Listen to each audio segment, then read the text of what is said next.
મોરબીના સિરામિક ઉદ્યોગકારો સાથે કઈ કરોડો રૂપિયાની છેતરપિંડી।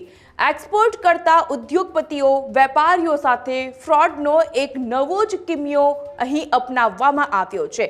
મોરબીમાં 6 જેટલા સિરામિક પેઢીઓ સાથે કરોડોનું ફ્રોડ થયું હોવાના મહત્વના આ અહેવાલ મળી રહ્યા છે। વિદેશ વ્યાપાર કરતી 6 પેઢી સાથે થઈ છે છેતરપિંડી।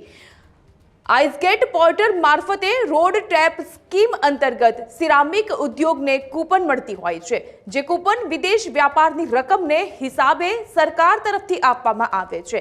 6 જેટલી સિરામિક પેઢીઓના કુલ 1.62 કરોડની કિંમતના કૂપન ટ્રાન્સફર કરી લેવામાં આવ્યા। પેઢીના નામે બોગસ દસ્તાવેજો રજીસ્ટ્રેશન કરાવીને સમગ્ર કૌભાંડને એક રૂપ આપવામાં આવ્યું અને કૌભાંડ આચરવામાં આવ્યું છે।